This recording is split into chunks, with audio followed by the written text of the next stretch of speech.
Today I'm here, the Valley of the Kings, also known as the Valley of the Gates of the Kings, is an area in Egypt where, for a period of nearly 500 years from the 18th dynasty to the 20th dynasty, rock-cut tombs were excavated for pharaohs and powerful nobles under the new kingdom of ancient Egypt. This tomb belonged to Ramesses IV.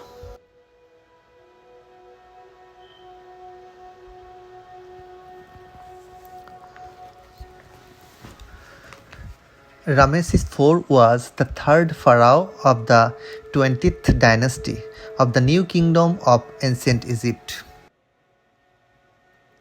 He was the second son of Ramesses III and became crown prince when his elder brother Amenhotep died aged 15 in 1164 BC. When Ramesses was only 12 years old, his promotion to crown prince. Despite the 31 years reign of his father Ramesses III, Ramesses IV was only 21 when he became pharaoh. His rule has been dated to 1155 to 1149 BC. It is now believed that Ramesses IV's mother was most likely Queen Tahiti, from recently discovered notes published in the 2010 issue of the Journal of Egyptian Archaeology. They reveal that Tahiti, who was a king's daughter, a king's wife, and a king's mother in her own right, was identified in Papyrus BMEA 10052 to be a queen of Ramesses III, Ramesses' forefathers. Ramesses IV came to the throne in difficult circumstances. Ramesses III, his father, was assassinated by conspirator led by Tahiti, one of his secondary wives, to establish Pentawar, her own son and Ramesses IV half-brother, on the throne.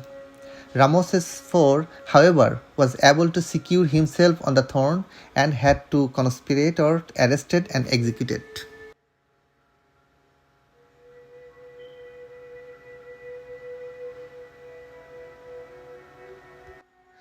These burial tombs belong to Ramesses I. Ramesses I was the founding pharaoh of ancient Egypt, 19th dynasty. The dates for his short reign are not completely known, but the timeline of late 1292 to 1290 BC is frequently cited, as well as 1295 to 1294 before Christ. While Ramesses I, the founder of the 19th dynasty, his brief reign mainly served to mark the transition between the reign of Haremhab, who had established Egypt in the late 18th dynasty, and the rule of the powerful pharaoh of his own dynasty, in particular his son Seti I and grandson Ramesses II.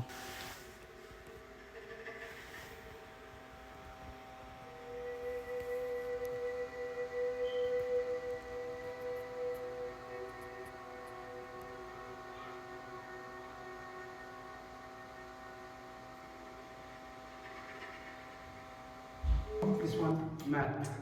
Math. Mat. Okay, next. The king. Okay, Betah. Beta, Horus. Horis.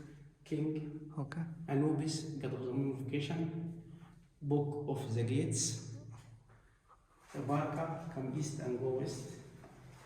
Emil Duat, the original time. It's Osiris, Kinum, Cobra. Cobra. Horus, the king, and Anubis, god of the mummification. King and god Khepir, sunrise. Zeus, high priest, have loved skin. Horus, the king, god of the afterlife. What the lady? The god meat, god of meat. Cow, Hathor, book of the gates.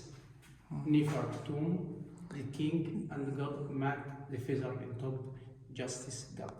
Yeah, I seen that one. I've been in the Cairo Museum. The king, the life, have two cartouche, two new, and the dead have one. Okay. This one burial tombs for Ramses III was the second pharaoh of the 20th dynasty in ancient Egypt. He is thought to have reigned from 26 March 1186 to 15 April 1155 BC and is considered to be the last great monarch of the new kingdom to wield any substantial authority over Egypt. His long reign saw the decline of Egyptian political and economic power, linked to the series of invasions and internal economic problems that also placed Pharaoh before him. His coincided with a decline in the cultural sphere of ancient Egypt. However, his successful defense was able to slow down the decline, although it still meant that his successor would have a weaker military. He has also been described as a warrior pharaoh due to his strong military strategies. He led the way by defeating the invader known as the Sea Peoples, who had caused destruction in other civilizations and empires. He was able to save Egypt from collapsing at the time when many other empires fell during the late Bronze Age. However, the damage of this invasion took a toll on Egypt. He constructed one of the largest mortuary temples of Western Thebes, now called Medinet Habu. He was succeeded by his son Ramesses IV, although many of his other sons would rule later. This area has been a focus for Egyptologists and archaeological exploration since the end of the 18th century, and its tomb and burials continue to stimulate research and interest. The Valley of the Kings garnered significant attention following the discovery of the tomb of Tutankhamen in 1922 and is one of the most famous archaeological sites in the world. In 1979, it became a UNESCO World Heritage Site alongside the rest of the Theban necropolis.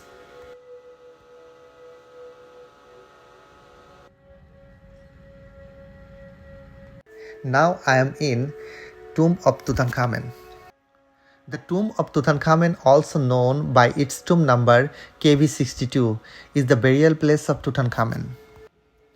Between 1334 to 1325 before Christ, a pharaoh of the 18th dynasty of ancient Egypt in the Valley of the King. He took the throne as a child after the death of Akhenaten, who was probably his father. Akhenaten had radically reshaped ancient Egyptian religion by worshipping a single deity and rejecting other deities, a shift that began the Amarna period. One of Tutankhamun's major acts was the restoration of traditional religious practice. The tomb consists of 4 chambers and an entrance, staircase, and corridors. It is smaller and less extensively decorated than other Egyptian royal tombs of its time, and it probably originated as a tomb for a non-royal individual that was adapted for Tutankhamun's use after his premature death. Like other pharaohs, Tutankhamun was buried with a wide variety of funerary objects and personal possessions, such as coffins, furniture, clothing, and jewelry. Though in the usually limited space, these goods had to be densely packed. Robbers entered the tomb twice in the year immediately following the burial. But Tutankhamun's mummy and most of the burial goods remained intact. Tutankhamun's tomb was discovered in 1922.